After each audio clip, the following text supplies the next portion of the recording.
Good morning all. Thank you, Michael, for your introduction. Chairperson Jan, District Governor Deb, lovely to see you here, Deb, really is. Members and guests. Yeah, that's good. Hey doctor, why are my legs and ankles aching all the time? Why do my hands and legs cramp and keep me up through the night? Now I know I've been working hard, digging trenches, climbing on tops of houses, plumbing in these little rotary houses we were putting in, but really I think it is more than that. I want you to give me a decent checkup and blood test. Next day came the dreaded call from my doctor. Your EGFR, kidney function, is running at 19, which is about 15% function, and your creatinine is over 400. I have you booked to see Dr. James, the nephrologist, renal specialist in Lismore, and he is the best. Now, EFGR's estimated glomerular filtration rate is the measurement of how well your kidneys are filtering waste and excess fluid from your blood. Creatinine should range from 60 to 120, but declines with age. Creatinine is the waste product measurement in your blood. Thank you for the opportunity to come along this morning and speak about my recent kidney transplant. It is duly and my wish that from our experiences, others with renal failure will look at having a transplant to get a chance at a second life and never take no for an answer. Sorry about that. Turn it on, huh?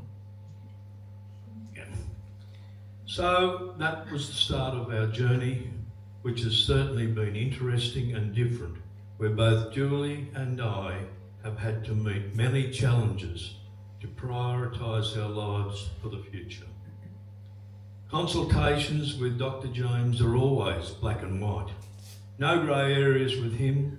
His knowledge is next level, and from our experience, if you do as he says, he will do all he can to provide the very best advice, support and medication for your own personal situations.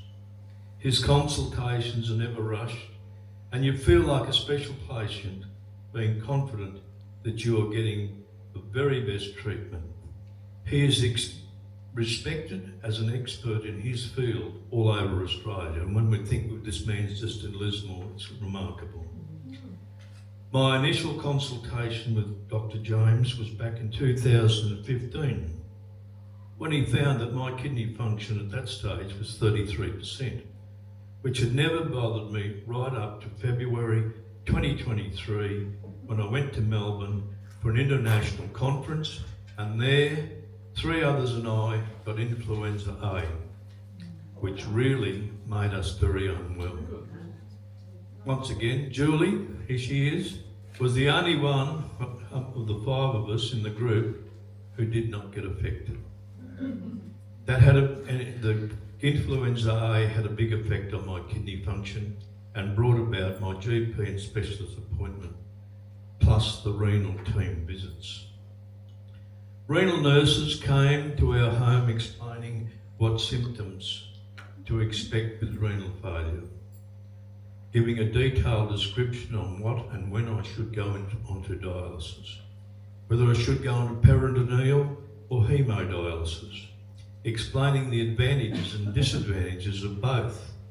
Initially, I was not considering peritoneal dialysis, as this is what my mother was on and ruled her life in the late 80s and 90s. Peritoneal dialysis is having a catheter inserted into your peritoneal area of your stomach, where 2.5 litres of dialysing fluid drains into it, sloshes around for 4 hours, then you drain it out for another fresh lot to go in. This is the manual system. Later, a machine is attached for 8 to 10 hours each night, which is far more convenient. The dialysing solution basically works like your kidneys and has varying rates of glucose and minerals that absorb the toxins, acids, etc. that your kidney normally does. The downside of PD is that there is always the possibility of getting peritonitis, which is a serious infection of the peritoneum, which is the thin layer of tissue that covers the organs in your body. This can occur due to not having everything hygienically clean with your preparations, or, which was in my case, bacteria in shellfish that I'd had for dinner during the night, leaking into my stomach. I was woken up by terrible stomach pain and feeling sick.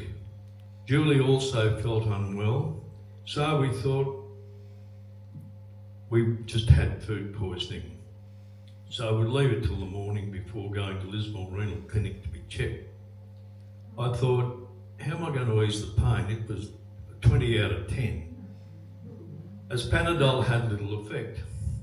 Well, I used the old Cane Farmer's recipe of 2/3 port, 1/3 brandy. Trust me, within 5 minutes it worked a treat. Next day off to Lismore, where it was confirmed I had peritonitis, which was a serious strain requiring the renal team to contact the PD clinic in America to prescribe the right drug.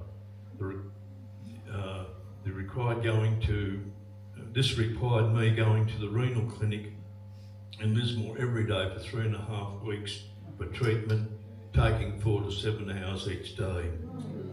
Very exhausting, as parking is difficult, as you all know, Lismore-based hospital. Normally, you have to park, well, I had to park at Lismore Square. So I was at walk up that hill, very ill. Anyhow, I was fortunate. I was able to ride my motorbike each day, as sick as I was. So I did not have to walk to Lismore Square, I just put it underneath in the parking there. It was only on a motorbike, and it was during this time I almost gave up the fight of having daily dialysis. Hemodialysis is where the fistula, which is the name for joining an artery to a vein, is generally surgically inserted near the wrist area of the non-dominant arm. With a fistula, blood flows quickly from the artery to the vein, making it wider. It is where nurses put needles in for the dialysis. 2 needles are required, one to remove the blood from yourself and the other to return it after it goes through the machine and is cleansed. This blood is pumped through the dialysis machine where the patient sits for around 5 hours, 3 times a week. Downside is that hemo is far more aggressive and harder on the body. Also, the kidneys completely shut down due to the process.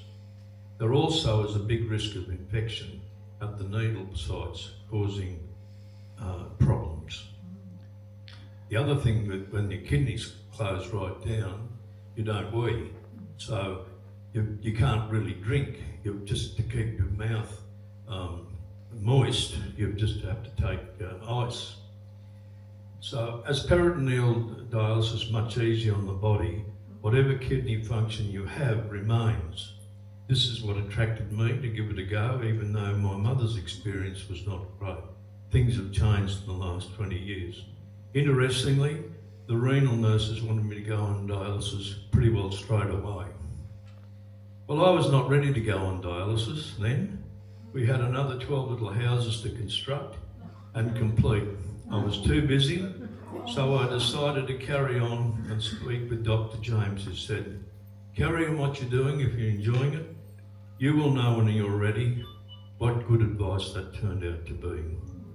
So I went back erecting these little temporary homes, thanks to the number of the satellite guys that are here and our own Rotary Club members. This was hard work, very long days, but so rewarding for us all just to see the look on the owners' faces when we handed them the keys.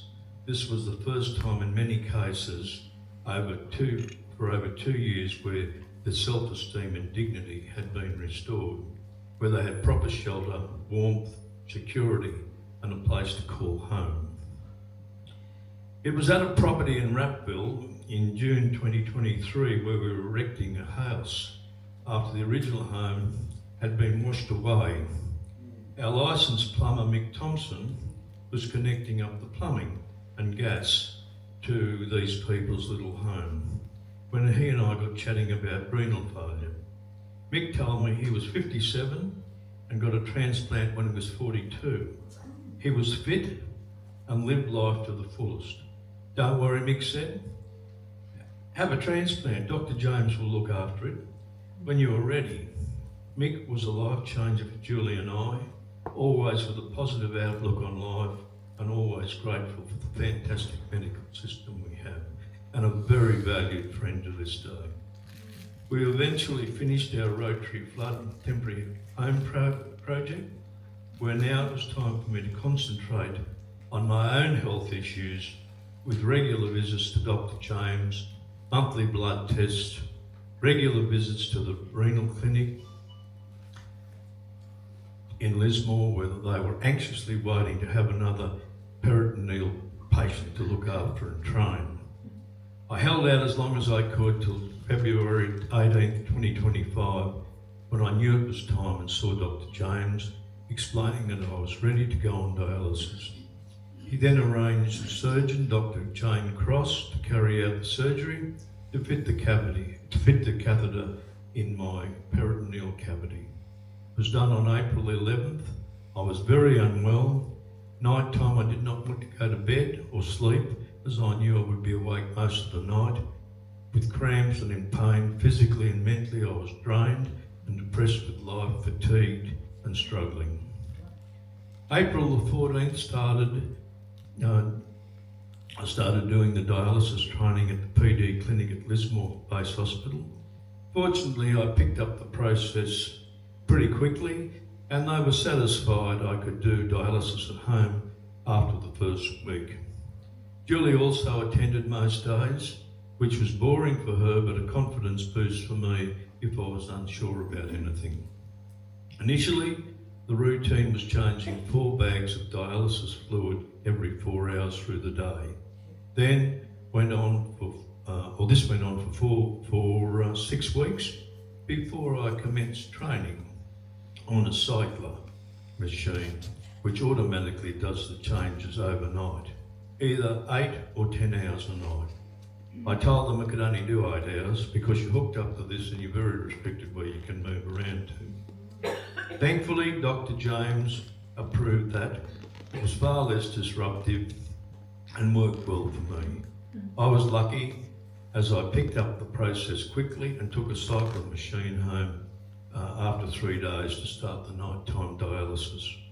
The setup took about 25 minutes, a shower, around half an hour due to you have to clean the catheter side and clean everything down before you do anything with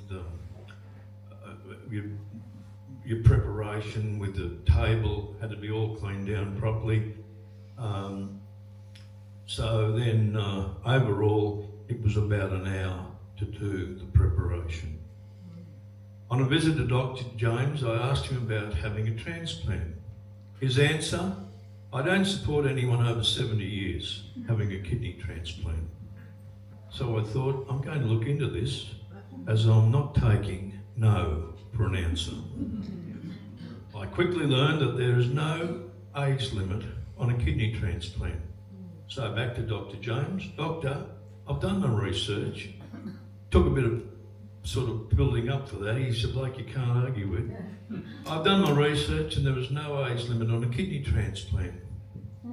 Long pause from Dr. James. Well, you're right. We'll speak with the regional transplant coordinator, Jo Hancock, and get her to go through all the requirements with you. In any case, I will only support the transplant if you have a live kidney donor and have the transplant done at RPA in Sydney, as this is the best transplant hospital in Australia. And wasn't that good advice? Jo went through all the pitfalls that can happen with transplants, with neither Julie or I wanting to hear. Our attitude, if I could have a transplant, it would be successful, and we didn't want to hear any negatives, only positives. Joe then asked me, have you a donor?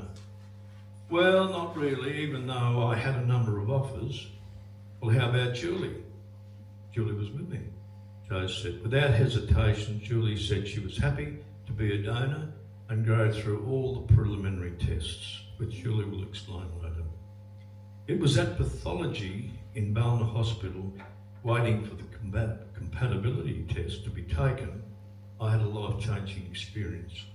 At a time of great uncertainty, while watching and waiting for the nurse outside, with probably 10 other guys, all with amputations that had come out of the rehab centre at the hospital here in Ballina, all with amputations, some with one leg removed, some with both, all in wheelchairs getting pushed around. All these guys were laughing and joking, smoking away, as happy as can be. I thought, really, what am I complaining about? I could be in a wheelchair getting pushed around. It changed my attitude forever. To get on with life, there is always certainly someone worse off than yourself. Thankfully, all our tests proved that our only medical issue we had between us was my kidney function, and I'd had some previous skin cancer things on my face. Prior to all these tests, Julie had been going to the gym for 4 days a week, and I was walking a lot, plus very busy, so we were fit. And we were excited when we found out that our blood types were the same, A positive. Although not essential, this uncomplicates things straight away. So Joe finally got back to us telling us that we were compatible enough for a transplant, meaning we could go forward if accepted by the RPA hospital and the transplant team and our specialists in Lismore. Julie and I had separate specialists in Lismore. Thankfully, in November, we were accepted by Dr. James, Julie's specialist and the specialist from RPA who'd come up from Sydney where we had an interview to check our suitability, health assessment, and be told about the transplant procedure. Our fitness and positive attitude being the thing that got us over the line to be accepted by RPA. I'm the oldest person in the region to have a kidney transplant, being 76. The closest is 71. So they were being very cautious. 26th of January, we finally got the call we'd been waiting on. Make an appointment to go to Sydney for further interviews, checks and tests with professors, specialists, surgeons, and a 1.5 interview assessment with a psychiatrist. Individually, we got appointments, psychiatrists individually, so we didn't both sit in the same section, talk with the psychologist or interview. We got appointments from the 23rd of February, which was a very full-on week. Julie had 2 extensive sessions with kidney tests and one using state-of-the-art nuclear imaging, which was a lengthy process. I had to speak with my transplant surgeons and Julie with her donor kidney surgeon, Dr. Alex Valaris, who was Greek, telling her immediately, you've got nothing to worry about. I've done thousands of these and I'm very good at my job. He's the funniest bloke I've ever met. Alex was my height, short arms, and over 100 kilos, and a funny guy, who we instantly liked and had complete confidence in. During the interview, he went through Julie's results, which found her right kidney was 100%, very unusual for someone Julie's age, and had 2 arteries supplying blood to it. Very unusual, but very good. I got the left-hand kidney had 98% function, which was also extremely good. That's the one I got. We were pleased when everything was over, but we were more pleased to be given a date for the transplant, which was the admittance 13th of April at 3 p.m, ironically my birthday, and the transplant to take place on the 14th of April. Julie to be admitted on the 14th, so we had both been accepted. Prior to leaving, both Julie and I were encouraged so much by Dr. James, who finally admitted I was an ideal candidate to have a kidney transplant, my GP and Julie's GP, plus many of our wonderful friends here in this room and in Palm Lake, and my wonderful Rotary friends from various clubs and other organisations I'm in, which gave us extra confidence with all would go well, and they were happy for us to be taking part in this journey. 12th of April, we were on our way flying to Sydney for this amazing life-changing operation, which, thanks to Jetstar, taking a heavy suitcase loaded with dialysis supplies and medications at no cost, when we were in Sydney. Previously, we booked a self-contained apartment on Parramatta Road, about a kilometre from RPA, which suited us perfectly. It was a nice unit with everything we needed, with Broadway Shopping Centre a couple of kilometres down the road. 13th of April, I'm finally admitted to Ward 9 East, the transplant ward at RPA, where kidney and liver transplants are carried out both from deceased and living donors.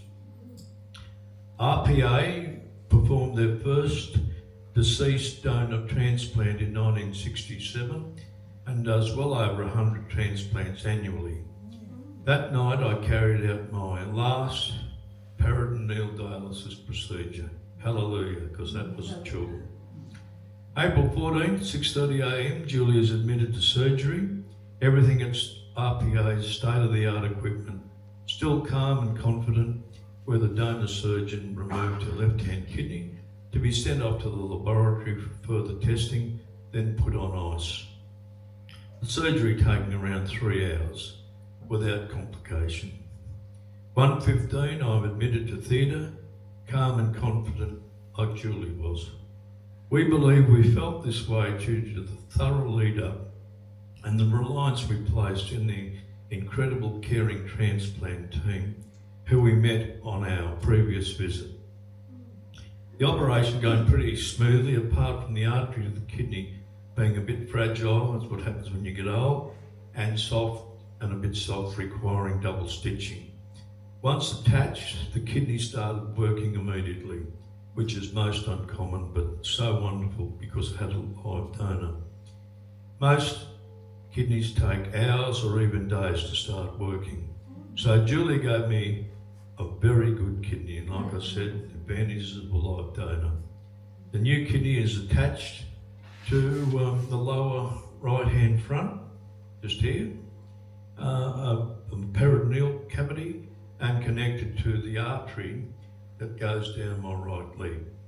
The other two, which my old ones, which still work a bit, about 10%, they still remain with me. So I've got 3 kidneys. 7:15, I was back in my ward, into my own room, feeling pretty good with minimal discomfort. Julie was still waiting, believe it or not, at, just a sec, I'll just check up on it. Yep. Julie was still waiting in recovery as they were waiting for a bed for her in the same ward as me, which was wonderful and considerate, finally getting into the ward around 7:30 p.m. Next morning, after an ordinary sleep, I was not in much pain at all, thanks to the painkillers, which I only required for 2 days. I had a bunch of wires and tubes coming out of my right-hand side of my neck, with one connected to a bag of saline water, flushing the transplanted kidney continually, which after a few days filled me up with water, taking my weight to 84 kilos, which was most uncomfortable.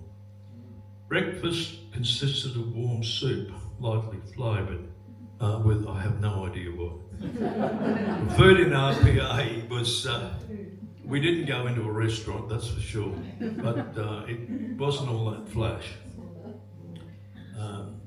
Then I had a visit from the medical team with a transplant coordinator giving me a whole lot of instructions, telling me I looked pretty good, and they would get me out of bed after lunch to sit in a chair next to the bed. Julie was not feeling great when she woke due to the anaesthetic, but with painkillers was in minimum pain. At 10 a.m, the nurse said to me, "You don't have to wait around till lunchtime to get in that chair. Do you want to get up? How about get up and sit in the chair rather than lying around in bed all day?" I said to her, "I'm not sitting in that chair." "Really?" she said. "Why not?" "Well, I want to walk around and see Julie and see how she's going."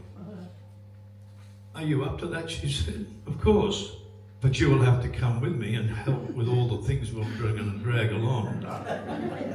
I'm a cat that I was connected up to. So away we went round the other side of the ward without a problem. It was surreal seeing Julie. While she was not feeling great, it was a relief to see she was not in a lot of pain and discomfort, which is what we were really originally told would be the case. That afternoon, the physio got Julie up, and next day we were both up and about, walking around together in hospital gowns. Must have looked a sight. Not the most elegant form of apparel. Excuse me.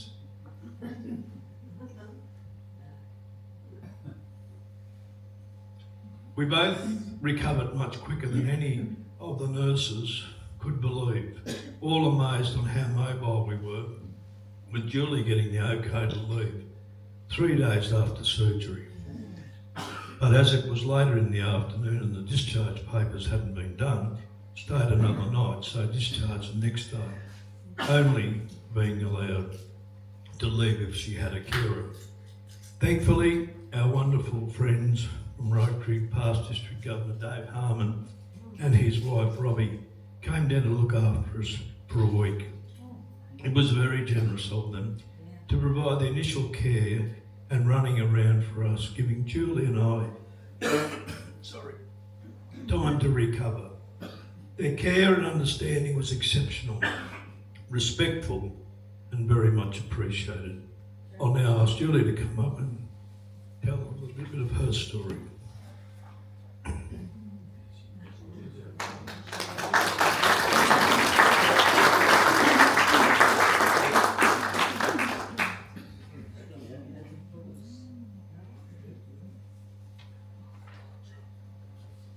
Much better looking than you are, Colin. Thank you, Graham. Hello, everyone. It's so wonderful to see so many people here. It's amazing. Over 2,000 people start dialysis or receive a transplant every year in Australia. Currently, 20,000 people are on dialysis or living with a transplant. 1 in 3 transplants at RPA Hospital come from a living donor. As Colin mentioned, living donors need to perform rigorous tests and physical checkups to ensure you have 2 kidneys with normal function and are in good health, which can take from 4 to 6 months. The initial tests include blood tests to check blood group, general health, heart health, diabetes, liver and kidney function, urine tests, blood tests to check for infections. Second stage is repeated blood and urine tests to double check for kidney disease or diabetes, specialised tissue type and cross-match testing to assess matching between donor and recipient, which they don't concentrate on too much these days. With Colin and I both having the same blood type, it certainly helps. But they have the drugs now to counteract any rejection, so we're very lucky. Stage 3 of the tests include chest x-ray and lung function tests, heart function tests, which include a stress test and an echocardiogram, kidney ultrasound and other scans of kidney and anatomy and function, pap smear and mammogram, prostate test, glucose tolerance test, bowel cancer screening, which includes colonoscopy, tissue typing and cross-matching, dental checks, and finally the psychiatrist. So we were fortunate we got past the psychiatrist. A deceased donor transplant is a much quicker process. Once a kidney has been sourced, due to the short time frame and distance, because often they come from Western Australia or anywhere in the States, and the importance of getting the kidney in as quickly as possible, it makes it impossible for all that testing to be done. Deceased donor kidneys, they have a 95% chance of being alive after 1 year. And the odds are much better for a living donor recipient. About 1 to 2% die in the period following transplant. It's either due to a heart attack, stroke, or infection. If still functioning after a year, there is a 70% chance it will continue to function for the next 10 years. The average is 15 years, but some are still going after 30 years. Colin will be 106 in 30 years' time, so I don't think he's going to make it. You got your kidney. True. Yeah. Living kidney donors are unlikely to develop kidney problems in the future. The removal of one kidney triggers the other kidney to increase in size and function. The remaining kidney can provide 75% of normal kidney function. Most people assume that, it'll only be 50% because you've, lost that other half. Any decline in overall kidney function is usually mild, and there is no impact on your lifespan. Some people are only born with one kidney and they live a good life. And I was speaking to a lady here in Palm Lake just last night, and she has 3 kidneys. So it's a bit like Forrest Gump and the chocolate box. You don't know what you're going to get. My surgeon, as Colin mentioned, was a short-armed, overweight Greek guy. He was so laid back, it was scary, to the point that he sat in front of us and ate a banana during the consultation. But he was very reassuring and confident that all would go well. I had what is called a laparoscopic nephrectomy, which is basically keyhole surgery. Not like they used to do years ago, where you ended up with a huge incision right around the side. I had 3 small cuts, which was for the laparoscope and the instruments to cut the kidney off. And that is caught in a drawstring bag, which is called an endocatch. And then that bag is taken out through a 20 centimetre cut in the lower abdomen, a bit like a caesarean incision. When I woke up in recovery, I had IV fluids running, IV pain therapy and a catheter. And I spent most of the day in recovery due to the waiting on the bed. In the early hours of the next morning, my blood pressure dropped and my urine output dropped quite significantly. So they just started pumping more IV therapy into me and everything came good, so I was fine after that. The risk of death in this situation is 1 in 3,000. And you can change your mind right up to the point where they're about to put you on the operating table. Once the surgery is successful and recovery is well on the way, they discharge you after 3 to 4 days. and I just had a follow-up with my little fat Greek surgeon. And he gave me the all clear, so that was great. I'm now under the care of a dismal specialist who I'm seeing 3 monthly at the moment, but that will graduate to yearly, and everything will be fine. Live donors really play a small part. I mean, it's a very, very important part in the whole process. But it's basically, okay, you've recovered, we got your kidney, you can go away now. I'll hand back over to Colin.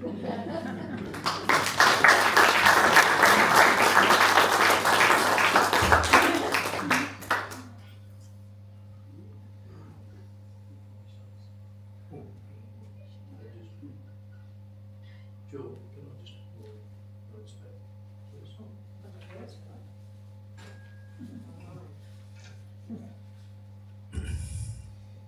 Well, Julie was the talk of the ward due to early discharge. So much so that nurses asked me when Julie was going to visit, could they meet her? As they'd never had a donor patient released so early. Amazing, because we were both too old to have a transplant. Looking so well, particularly at her age. I had to stay on another 4 days in order for the professors to tweak my anti-rejection drugs, get rid of the catheter, dreadful things, and disconnect the water, which was good. I also had to have a biopsy on my new kidney due to it being a bit lazy, which mainly was caused by the fact that it bounced straight back into life when connected, giving it an initial shock. A light steroid injection sorted that out, with the biopsy showing everything working perfectly, with an excellent blood supply into my kidney. Once discharged, it was up each morning at 5:30 a.m. with Julie, get ready, then walk to the hospital. We walked each day, even though we could have taken the bus, but it helped us with our fitness level. Go to pathology for blood tests at 6:45, up to the transplant clinic, get all the paperwork sorted, fill out your weight, take all the medications, because you can't have medications before the blood tests. And then you'd see one of the clinic nurses who does the observations and check for any problems. Then read the specialist report, and then they change any medications that are required. This routine was every day apart from Tuesdays and Fridays, when one of the transplant professors went through everything with you, making the major adjustments to the medications and observations. It was during one of the early appointments with the clinic nurses I asked, how long do you think I will be here? She said, well, here at RPA it is rare that any kidney transplant recipient is allowed home before 3 months.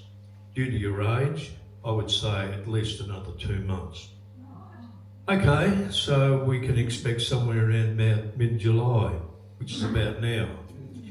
Yes, that sounds about right.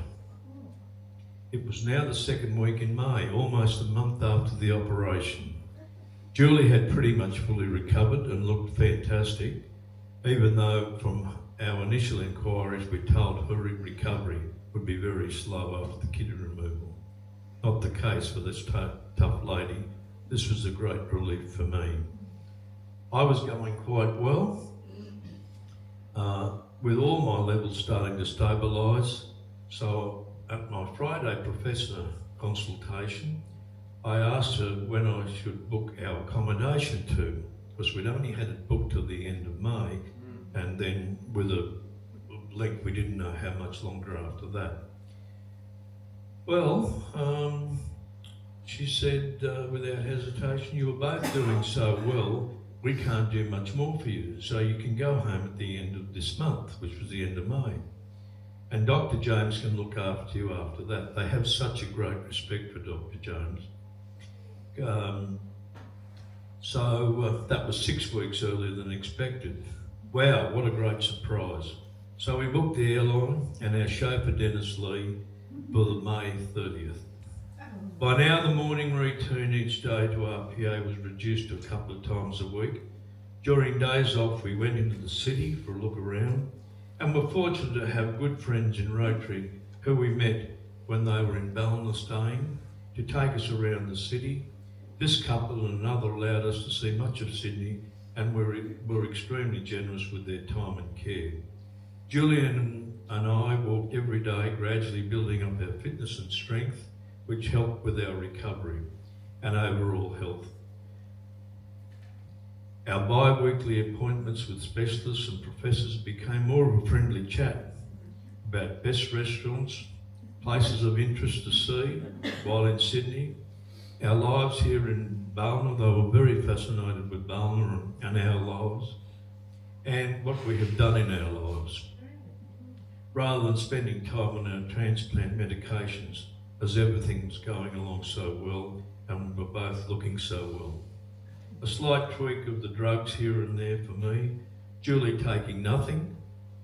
Overall, our last few weeks in Sydney were a pleasant experience with so many positives of extreme gratitude, feeling blessed by our trouble-free recuperation, yet with mixed emotions, experiencing the hardship of so many sick people who we had made friends with, having to accept a sluggish kidney from a deceased donor that were really struggling. Many had been in hospital months longer than us, some still confined to bed, and we keep in touch with a few of these people and they are really struggling. We returned home on the 30th of May to a beautiful reception here at Palm Lake, making us feel so humble and so loved by a beautiful community who do care. We had been advised to take it easy for at least the next 3 months and try not to go to too many indoor places with big crowds. More for my benefit rather than Julie's due to my suppressed immune system. Currently they are monitoring my blood pressure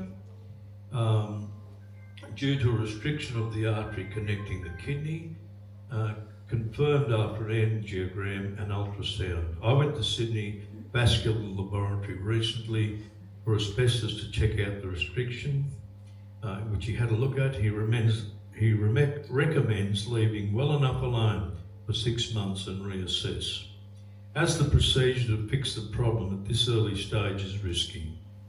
Due to my good kidney function and blood flow to the kidney, my anti-rejection medication now has been reduced by almost 80%.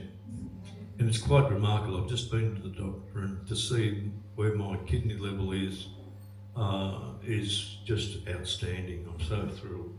With Dr. James telling me one of his goals is to take me off almost everything before the end of the year. This is a great news to me, as skin cancer is the greatest concern with transplant patients due to all the anti-rejection drugs. We've been so humbled by the many messages, phone calls, flowers and expressions of help and support during our time at RPA and since returning home here to Palm Lake. So thank you all for your love and support, which gave us strength and motivation to get through this time, knowing that there were people with us every step of the way, making sure all was going well for us now and into the future. Your thoughts, prayers and encouragement meant so much to us, and we sincerely thank you for it. So it is long sleeves and sunscreen forever for me. Always being grateful for the beautiful girl I married 51 years ago, giving me a second life, donating one of my kidneys. Plus always keeping in mind, never take no for an answer. Thank you.